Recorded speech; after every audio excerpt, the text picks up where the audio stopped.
दोस्तों, मेरा नाम कल्याणी है और मैं बिजनौर की रहने वाली हूँ।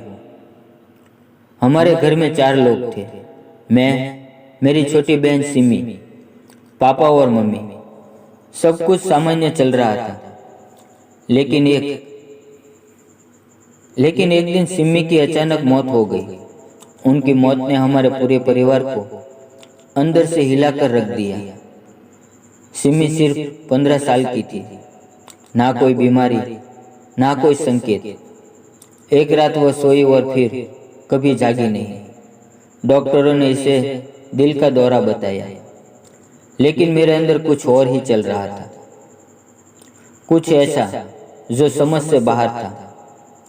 पूरी कहानी आपसे शेयर करूंगी, लेकिन उससे पहले आप सब प्यारे दोस्तों से विनती है कि चैनल को सब्सक्राइब जरूर करें।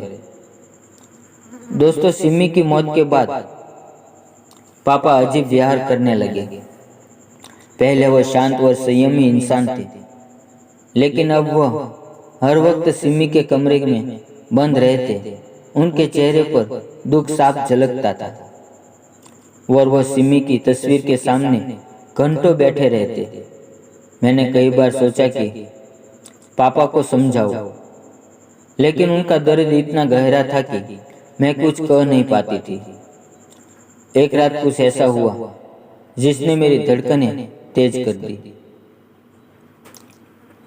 रात के करीब 12 बजे पापा अचानक सिमी की तस्वीर लेकर उसके कमरे में चले गए और दरवाजा बंद कर लिया। उस वक्त मम्मी सो रही थी, लेकिन मुझे अंदर से अजीब सी आवाजें आने लगी। आवाजें धीमी थी, जैसे पापा किसी से बात कर रहे हो, लेकिन कमरे में पापा के अलावा कोई और था ही नहीं। मेरे मन में बेचैनी बढ़ने लगी। मैं धीरे धीरे खिड़की के पास गई और पर्दे के पीछे से झांका, और जो मैंने देखा उससे मेरी रूह कांप गई, क्योंकि पापा के सामने एक तांत्रिक सा बक्सा खुला पड़ा था, जिससे मैंने पहले कभी घर में नहीं देखा था।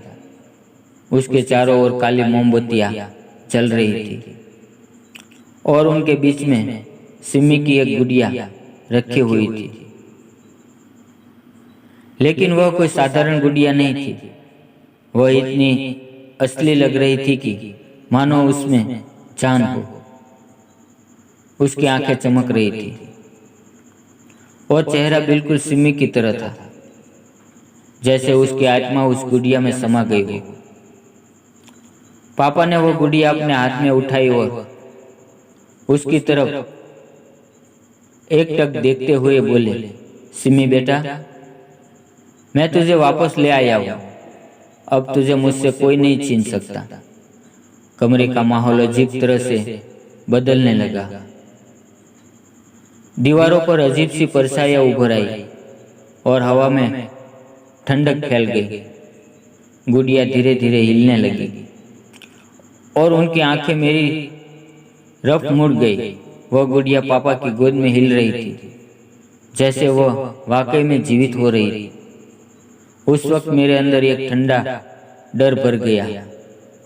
तभी अचानक गुड़िया ने पापा के गले में अपने छोटे हाथों को लपेट लिया और सिमी की आवाज में बोली, पापा, मैं वापस आ गई हूँ। मेरी तो चीखें निकलते निकलते रह गई। यह कैसे हो सकता था? सिमी की आवाज इतनी असली थी कि मानो वो सच में वापस आ गई हो। मैं दौड़कर मम्मी के पास गई और उन्हें खिड़की तक खींच लाई। मम्मी ने जैसे ही अंदर देखा, उनके चेहरे का रंग उड़ गया। उन्होंने कांपते हुए दरवाजे पर जोर से दस्तक दी, दरवाजा खोलो। लेकिन अंदर से कोई प्रतिक्रिया नहीं आई। तभी कमरे से नीली रोशनी की एक लहर फूट पड़ी और दरवाजे के नीचे से हमारे पैरों तक आ गई। मम्मी ने मेरा हाथ पकड़कर जोर से खींचा और कहा, यहाँ से भागो। हम दोनों तेजी से वहां से बाहर की ओर भागे। मुझे लगा कि अब कुछ बहुत बुरा होने वाला है। और जब हम बाहर आए तब मैंने हिम्मत जुटाकर मम्मी से कहा, हमें वापस अंदर जाना होगा और पापा को बचाना होगा। मम्मी ने डरी हुई आवाज में कहा, वह गुड़िया सिमी नहीं हो सकती, यह कोई बुरी ताकत है जो पापा के साथ खेल रही है। मैंने हिम्मत जुटाई और वापस कमरे की ओर गई और दरवाजे के पास पहुंचते ही वह खुद ही खुल गया। अंदर का दृश्य अब पूरी तरह से बदल चुका था। कमरे में कोई गुड़िया नहीं थी, ना कोई रोशनी थी। पापा जमीन पर बैठे हुए थे। उनकी आंखों में आंसू थे और उनके हाथ में सिमी की एक पुरानी तस्वीर थी। उन्होंने हमें देखा और बोले, मैंने सिमी को वापस लाने की कोशिश की, लेकिन वह सिर्फ एक कल्पना थी। मुझे समझ में आया कि पापा अपने गहरे दुख में इतने डूब गए थे कि वह हकीकत और कल्पना के बीच फर्क खो चुके थे। वह तांत्रिक बक्सा और गुड़िया उनकी मानसिक स्थिति का नतीजा था। उन्होंने सिमी की मौत को स्वीकार नहीं किया था और अपनी बेटी को खोने के दर्द से बचने के लिए उन्होंने यह सब रचा था। असल में यह सब पापा के मानसिक टूटने का नतीजा था। वह तांत्रिक बक्सा कुछ नहीं बल्कि पापा की टूटती हुई मानसिकता का प्रतीक था।